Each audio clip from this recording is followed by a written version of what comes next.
बात यह है कि कर्ट कैम्बल जो व्हाइट हाउस में काम करते हैं, उन्होंने ये बोला है कि भारत जो है ना, ये अमेरिका का, जिसको कहते हैं ना कि जैसे एलाय बन जाता है, साथी बन जाता है, ये साथी नहीं बनेगा। भारत अपने आप में एक शक्ति बनेगा। भारत अपने आप में एक शक्ति बनेगा। और ये व्हाइट हाउस से एक बड़ा बयान आया है कि जिस तरीके से भारत ग्रो कर रहा है, जिस तरीके से भारत अपने आप को पोजीशन कर रहा है, भारत चाहता है कि उसकी विदेश नीति खासतौर से स्वतंत्र हो, इंडिपेंडेंट हो। और ये भारत ने कई बार करके दिखाया है। यूक्रेन में सिर्फ भारतीय नहीं आते पढ़ने के लिए दोस्तों। बाकी ठीक है, भारत तेल खरीदता है, भारत S-400 खरीदता है, अमेरिका से भी फायदा उठा रहा है, ये सब जो स्टोरी है ना, ये ठीक है। पर अगर भारत रशिया और यूक्रेन को यह कह सकता है कि दोस्तों, हमारे स्टूडेंट्स हैं, हमारे विद्यार्थी हैं, जिनको, क्योंकि आपके देश में लड़ाई हो रखी है, इनको निकलना है यहां से, युद्ध विराम कीजिए, और दोनों पार्टियां युद्ध विराम करती हैं भारत के कहने पे। इसके बारे में डिस्कशन नहीं हुआ जितना होना चाहिए था। लोग अक्सर कि भारत तेल भी ले रहा है, ये भी ले रहा है, लोग इन चीजों पर ज्यादा ध्यान देते हैं। मैं तो कहता हूं कितनी बड़ी बात है, दो देशों के बीच में युद्ध चल रहा है, खुला रॉकेट मार रहे हैं, मिसाइल मार रहे हैं एयरक्राफ्ट से, एक दूसरे के ब्रिजेस, बिल्डिंग्स, स्ट्रेटेजिक लोकेशंस को टारगेट करा जा रहा है, इंफ्रास्ट्रक्चर को। और यहां बीच में भारत दोनों देशों से रिक्वेस्ट करता है कि देखिए, आप हमारे दोस्त हैं, हमारे विद्यार्थी फंसे हुए हैं, लड़ाई रोक दीजिए, इनको निकलने दीजिए, फिर आपको जो करना है करिए। और दोनों देश, रूस और यूक्रेन, जो कि एक दूसरे के, जिसको कहते हैं ना कि एक दूसरे के गले पे हाथ डाल रखा है इन्होंने, मरने मारने पे उतारू, वो भारत की बात मानते हैं। कितनी बड़ी बात है ये। क्रेडिबिलिटी से आता है ये चीजें ना, कमानी पड़ती हैं। ये ऐसे नहीं आती कि अमेरिका आपको सपोर्ट करता है इसलिए। अमेरिका से बोलो, आप हमें क्या सपोर्ट करते हो, आप एक काम करो ना, आप रोक दो 4 घंटे के लिए लड़ाई। आप बोल दो, पुतिन से बोल दो, जेलेंस्की से बोल दो कि जी 4 घंटे के लिए लड़ाई रोक दो। 4 घंटे और 4 सेकंड के लिए लड़ाई नहीं रोकेंगे, हमारे कहने पे रोकी। क्यों? सोचने का विषय है। हम देखते हैं यूएस के रिलेशंस जो हैं आए दिन इंडिया के साथ बड़े स्ट्रांग होते जा रहे हैं। इवन कि हम जो बयान आए हैं, जो उनके ऑफिशियल्स थे व्हाइट हाउस के, उन्होंने 2 बार बयान दिए, ठीक है। और अब मीडिया में प्रेस कॉन्फ्रेंस के दौरान उनकी सेक्रेटरी ने ये भी कहा है कि हम इंडियन वीजास के लिए जो मुश्किलात का सामना है, उनको वीजास भी देंगे, उसके साथ हायरिंग भी करेंगे, ये भी कहा। और उसके साथ साथ जो दोनों कंट्रीज के दरमियान स्ट्रांग टाइज हैं, वो और स्ट्रांग करने के लिए भी कुछ इस तरह की पॉलिसीज लेकर आ रहे हैं। देखिए, इसके बारे में कल एक वर्ल्ड बैंक की रिपोर्ट थी कि भारत जो है दुनिया का पहला मुल्क होगा जहां पे 100 बिलियन रेमिटेंस बाहर से जा रही। और जब मैंने उस पूरे आर्टिकल को पढ़ा तो उसमें यह लिखा हुआ था कि highly educated people from India going to the most richest countries in the world. अब मुझे ये बताएं, जरा गौर से आप सोच के बताएं कभी, कि यहां पे वो टिकट अपने वीजे लेकर आते हैं, साथ पोस्ट ग्रेजुएट डिग्रीज लेकर आते हैं। आपने कभी हमारे पाकिस्तानी भी देखे किस तरह बाहर जा रहे हैं? सबसे ज्यादा तो सऊदी अरेबिया में मजदूरी करने जाते हैं। इस वक्त आपका सबसे बड़ा जो पाकिस्तानी डायस्पोरा, ओवरसीज पाकिस्तानी, सबसे ज्यादा population is in Saudi Arabia. और उनमें से मैं समझता हूं 99% अनपढ़ होते हैं। अमेरिका के अंदर आपका डायस्पोरा आया, ये भी सारा अनपढ़ है। वो किस तरह आया अमेरिका के अंदर? जब मिडिल ईस्ट की लेबर बंद हुई, जब उन्होंने श्रीलंका के और बांग्लादेश के लोग कम उजरत पे हायर करना शुरू कर दिए, तो ये जो सारे मिडिल ईस्ट की लेबर थी वो सारी अमेरिका में आ गई। अब ये यहां पे क्या कर रही है? एक तो अनपढ़ है, तालीम लेकर नहीं आए, शऊर नहीं है, आगे बच्चों को भी नहीं पढ़ाया। यहां बैठ के भी पीपल्स पार्टी और पीटीए बना के बैठे हैं, हर शहर में 2-2 ग्रुप। और लोकल सोसाइटी के अंदर इंटीग्रेशन पूछे तो उन्हें स्पेलिंग भी नहीं आते इंटीग्रेशन।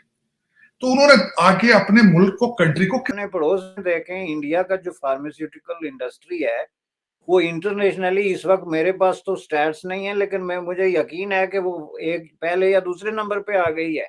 आप किसी शॉपर ड्रग मार्ट पे, फार्मेसी पे, किसी स्टोर पे चले जाएं, आपको जो है वो सारी अद्वियात इस तरीके से मिलेंगी जो बहुत बड़ी महंगी तरीन लाइफ सेविंग किस्म की मेडिसिन है, वो इंडिया से आती है। तो इसका मतलब एक ट्रस्ट है, हो गया ना, एक क्रेडिबिलिटी हो गई कि भाई इस मेडिसिन पे यहाँ के जो ड्रग इन्फोर्समेंट एजेंसीज हैं वो ट्रस्ट करते हैं, उन्होंने उसको टेस्ट किया और उसको पास किया।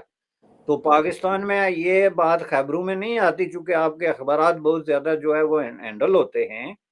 लेकिन पाकिस्तान से जहाँ कहीं भी कोई दवाई जाती है तो उसके साथ 2-4 महीने बाद खबर आती है जी कि इसके साथ ये मसला था, के साथ ये चीज थी। अब ये आपकी जो है, एक तरफ तो दावे हूं कि जनाब हम दुनिया के नेकोकार और पाकीज़ा तरीन लोग हैं और चोजन पीपल ऑफ गॉड हैं, तो हम तो बिल्कुल जनाब कोई गलत काम कर ही नहीं सकते। और दूसरी तरफ आपकी जिंदगी के हर मामले में इस तरह का प्रॉब्लम हो कि ना आप बिजनेस क्रेडिबिलिटी है, ना ट्रेड एंड इन्वेस्टमेंट पे कोई बिलीव कर सकता है। कितनी दफा आप देखें गवर्नमेंट ने ये बॉन्ड्स और ये इंटरेस्ट, हाई इंटरेस्ट रेट पे जो स्कीमें निकाली और फिर लोगों के पैसे खा गए या उनको मना कर दिया।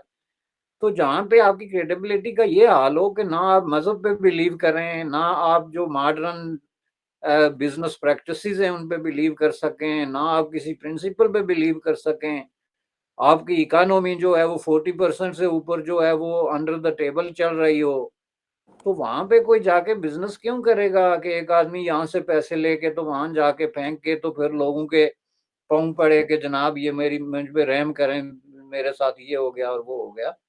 तो ये बड़ा एक जो है ना डीप क्राइसिस है, ये मैं आपको बता दूं, ये अलार्मिंग है। और उस पे मजे की बात ये है कि इंक्लूडिंग आपकी जो इस वक्त रूलिंग जो भी एलीट है और जो बाहर बैठे हैं जो उनके खिलाफ हैं, उनमें से किसी एक दोस्तों स्वागत है आपका इंडिया पाकिस्तान न्यूज़ चैनल में। तो दोस्तों जैसे कि आपने वीडियो में देखा, इस वीडियो में बताया गया है कि पाकिस्तान में अमेरिका के उस बयान की चर्चा हो रही है जिसमें अमेरिका ने कहा है कि भारत अब केवल अमेरिका का सहयोगी मात्र नहीं बल्कि विश्व में एक महाशक्ति बन गया है और यह बहुत सारे देशों की अब ज़रूरत भी है। भारत के बारे में अमेरिका आगे कहता है, भारतीयों के भारतीयता के कारण, भारत के राष्ट्रभक्ति के कारण यह सब संभव हो पाया है। अमेरिका द्वारा जो अभी बात कहा गया है भारत के लिए कि भारत एक महाशक्ति बन गया है और यह विश्व के लिए ज़रूरत बन गया है, यह बात कुछ समय पहले से ही, यह बात दुनिया भर के रिपोर्टों और संस्थाओं ने पहले भी कह चुकी है।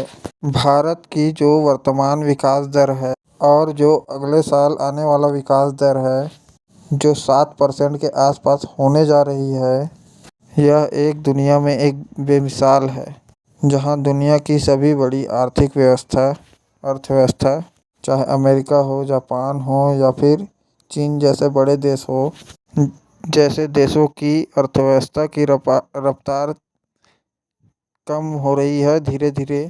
इन देशों की अर्थव्यवस्था की रफ्तार 3% से कम है और अन्य देशों की तो नेगेटिव में जा रही है अर्थव्यवस्थाएं। वहाँ पर भारत की विकास दर 7% के आसपास जीडीपी की दर से आगे बढ़ना एक आश्चर्यजनक बात ही है। और यही कारण है कि वर्ल्ड बैंक ने यहाँ तक कह दिया है कि भारत 2027 तक जर्मनी और जापान को पीछे छोड़कर चीन और अमेरिका के बाद तीसरी बड़ी अर्थव्यवस्था बन जाएगा। अर्थव्यवस्था के मापदंड का दूसरा यह पैमाना है जिसे पीपीपी कहते हैं, पैकेजिंग पावर ऑफ प्रायोरिटी के हिसाब से भारत अमेरिका और चीन के बाद तीसरी बड़ी अर्थव्यवस्था दुनिया का बन जाएगा। उसी तरह वर्ल्ड फायर इंडेक्स ने जो 2022 के बारे में पूर्वानुमान जारी किया है, उसमें यह कहा गया है कि भारत तीसरी या चौथी सैनिक दृष्टि से भी भारत तीसरी बड़ी शक्ति बन गया है। तो दोस्तों अगर आपको ऐसी वीडियो देखना पसंद है तो हमारे चैनल को सब्सक्राइब करके हमें सपोर्ट करें। धन्यवाद। जय हिंद, जय भारत।